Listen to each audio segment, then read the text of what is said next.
باپ اور بیٹے اور روح القدس کے نام میں آمین۔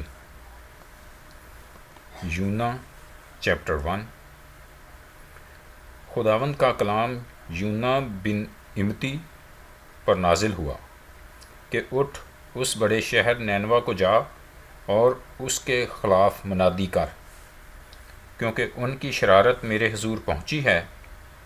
لیکن یونا خداوند کے حضور سے ترسیس کو بھاگا اور یافا میں پہنچا، اور وہاں اسے ترسیس کو جانے والا جہاز ملا، اور وہ کرایہ دے کر اس میں سوار ہوا تاکہ خداوند کے حضور سے ترسیس کو اہل جہاز کے ساتھ جائے۔ لیکن خداوند نے سمندر پر بڑی آندھی بھیجی، اور سمندر میں سخت طوفان برپا ہوا، اور اندیشہ تھا کہ جہاز تباہ ہو جائے۔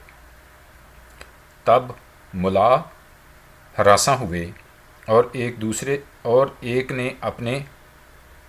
ہر ایک نے اپنے دیوتا کو پکارا، اور وہ اجناس جو جہاز میں تھیں سمندر میں ڈال دیں تاکہ اسے ہلکا کریں۔ لیکن یونا جہاز کے اندر پڑا سو رہا تھا۔ تب ناخدا اس کے پاس جا کر کہنے لگے، تو کیوں پڑا سو رہا ہے؟ اٹھ اپنے معبود کو پکار، شاید وہ ہم کو یاد کرے اور ہم ہلاک نہ ہوں۔ اور انہوں نے آپس میں کہا، آؤ ہم کرہ ڈال کر دیکھیں کہ یہ آفت ہم پر کس کے سبب سے آئی۔ چنانچہ انہوں نے کرہ ڈالا اور یونا کا نام نکلا۔ تب انہوں نے اس سے کہا، تو ہم کو بتا کہ یہ آفت ہم پر کس کے سبب سے آئی ہے۔ تیرا کیا پیشہ ہے اور تو کہاں سے آیا ہے؟ تیرا وطن کہاں ہے اور تو کس قوم کا ہے؟ اس نے ان سے کہا، میں عبرانی ہوں، اور خداوند آسمان کے خدا، بحر و بر کے خالق سے ڈرتا ہوں۔ تب وہ خوف زدہ ہو کر اس سے کہنے لگے، تو نے یہ کیا کیا؟ کیونکہ ان کو معلوم تھا کہ وہ خداوند کے حضور سے بھاگا ہے، اس لیے کہ اس نے خود ان سے کہا تھا۔ تب انہوں نے اس سے پوچھا، ہم تجھ سے کیا کریں کہ سمندر ہمارے لیے ساکن ہو جائے؟ کیونکہ سمندر زیادہ طوفانی ہوتا جاتا تھا۔ تب اس نے ان سے کہا، مجھ کو اٹھا کر سمندر میں پھینک دو، تو تمہارے لیے سمندر ساکن ہو جائے گا، کیونکہ میں جانتا ہوں کہ یہ بڑا طوفان تم پر میرے ہی سبب سے آیا ہے۔ تو بھی ملاحوں نے ڈانڈ چلانے میں بڑی محنت کی کہ کنارہ پر پہنچیں، لیکن نہ پہنچ سکے، کیونکہ سمندر ان کے خلاف اور بھی زیادہ موج زن ہوتا جاتا تھا۔ تب انہوں نے خداوند کے حضور گڑ گڑا کر کہا، اے خداوند، ہم تیری منت کرتے ہیں کہ ہم اس آدمی کی جان کے سبب سے ہلاک نہ ہوں، اور تو خون ناحق کو ہماری گردن پر نہ ڈالے، کیونکہ اے خداوند تو نے جو چاہا سو کیا۔ اور انہوں نے یونا کو اٹھا کر سمندر میں پھینک دیا، اور سمندر کا تلاطم موقوف ہو گیا۔ تب وہ خداوند سے بہت ڈر گئے، اور انہوں نے اس کے حضور قربانی گزرانی اور نذریں مانی۔ لیکن خداوند نے ایک بڑی مچھلی مقرر کر رکھی تھی کہ یونا کو نگل جائے، اور یونا 3 دن رات مچھلی کے پیٹ میں رہا۔ تب یونا نے مچھلی کے پیٹ میں خداوند اپنے خدا سے یہ دعا کی، میں نے اپنی مصیبت میں خداوند سے دعا کی، اور اس نے میری سنی۔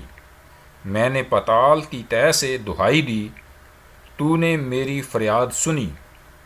تو نے مجھے گہرے سمندر کی تہہ میں پھینک دیا، اور سیلاب نے مجھے گھیر لیا۔ تیری سب موجیں اور لہریں مجھ پر سے گزر گئیں، اور میں سمجھا کہ تیرے حضور سے دور ہو گیا ہوں۔ لیکن میں پھر تیری مقدس ہیکل کو دیکھوں گا۔ سیلاب نے میری جان کا محاصرہ کیا، سمندر میری چاروں طرف تھا،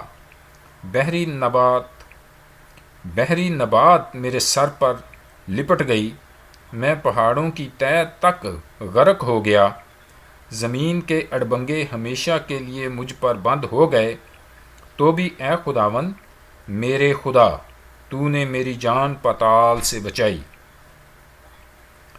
جب میرا دل بےتاب ہوا تو میں نے خداوند کو یاد کیا، جب میرا دل بےتاب ہوا تو میں نے خداوند کو یاد کیا، اور میری دعا تیرے مقدس ہیکل میں تیرے حضور پہنچی۔ جو لوگ جھوٹے معبودوں کو مانتے ہیں وہ شفقت سے محروم ہو جاتے ہیں، جو لوگ جھوٹے معبودوں کو مانتے ہیں وہ شفقت سے محروم ہو جاتے ہیں۔ میں حمد کرتا ہوا تیرے حضور قربانی گزرانوں گا، میں اپنی نظریں ادا کروں گا۔ نجات خداوند کی طرف سے ہے، نجات خداوند کی طرف سے ہے۔ اور خداوند نے مچھلی کو حکم دیا اور اس نے یونا کو خشکی پر اگل دیا۔ چیپٹر 3۔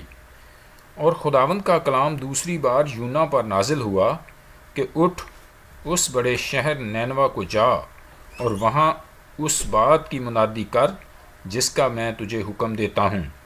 تب یونا خداوند کے کلام کے مطابق اٹھ کر نینوا کو گیا، اور نینوا بہت بڑا شہر تھا، اس کی مسافت 3 دن کی راہ تھی۔ اور یونا شہر میں داخل ہوا اور 1 دن کی راہ چلا۔ اس نے منادی کی اور کہا 40 روز کے بعد نینوا برباد کیا جائے گا، 40 روز کے بعد نینوا برباد کیا جائے گا۔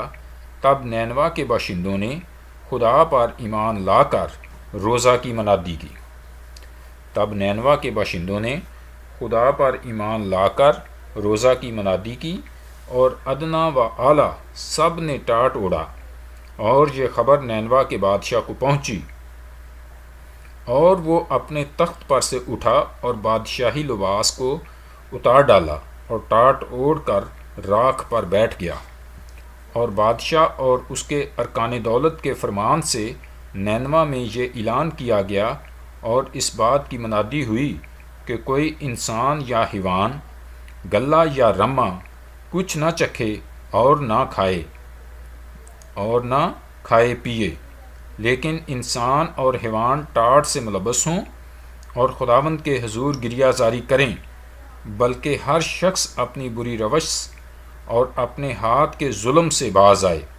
شاید خدا رحم کرے اور اپنا ارادہ بدلے اور اپنے قہر شدید سے باز آئے اور ہم ہلاک نہ ہوں۔ جب خدا نے ان کی یہ حالت دیکھی کہ وہ اپنی اپنی بری روش سے باز آئے، تو وہ اس عذاب سے جو اس نے ان پر نازل کرنے کو کہا تھا باز آیا اور اسے نازل نہ کیا۔ چیپٹر 4۔ لیکن یونا اس سے نہایت ناخوش اور ناراض ہوا، اور اس نے خداوند سے یوں دعا کی کہ اے خداوند، جب میں اپنے وطن ہی میں تھا اور ترسیس کو بھاگنے والا تھا تو کیا میں نے یہی نہ کہا تھا؟ میں جانتا تھا کہ تو رحیم و کریم خدا ہے، جو قہر کرنے میں دھیما اور شفقت میں غنی ہے اور عذاب نازل کرنے سے باز رہتا ہے۔ اب اے خداوند، میں تیری منت کرتا ہوں کہ میری جان لے لے، کیونکہ میرے اس جینے سے مر جانا بہتر ہے۔ تب خداوند نے فرمایا، کیا تو ایسا ناراض ہے؟ اور یونا شہر سے باہر مشرق کی طرف جا بیٹھا اور وہاں اپنے لیے ایک چھپر بنا کر اس کے سایہ میں بیٹھ رہا کہ دیکھے شہر کا کیا حال ہوتا ہے۔ تب خداوند خدا نے کدو کی بیل اگائی اور اسے یونا کے اوپر پھیلایا کہ اس کے سر پر سایہ ہو، اور وہ تکلیف سے بچے، اور یونا اس بیل کے سبب سے نہایت خوش ہوا۔ لیکن دوسرے دن صبح کے وقت خدا نے ایک کیڑا بھیجا جس نے اس بیل کو کاٹ ڈالا اور وہ سوکھ گئی۔ اور جب آفتاب بلند ہوا تو خدا نے مشرق سے لو چلائی، اور آفتاب کی گرمی نے یونا کے سر میں اثر کیا، اور وہ بے تاب ہو گیا اور موت کا آرزومند ہو کر کہنے لگا کہ میرے اس جینے سے مر جانا بہتر ہے۔ اور خداوند نے یونا سے فرمایا، کیا تو اس بیل کے سبب سے ایسا ناراض ہے؟ اس نے کہا، میں یہاں تک ناراض ہوں کہ مرنا چاہتا ہوں۔ تب خداوند نے فرمایا کہ تجھے اس بیل کا اتنا خیال ہے جس کے لیے تو نے نہ کچھ محنت کی اور نہ اسے اگایا، جو ایک ہی رات میں اگی اور ایک ہی رات میں سوکھ گئی۔ اور کیا مجھے لازم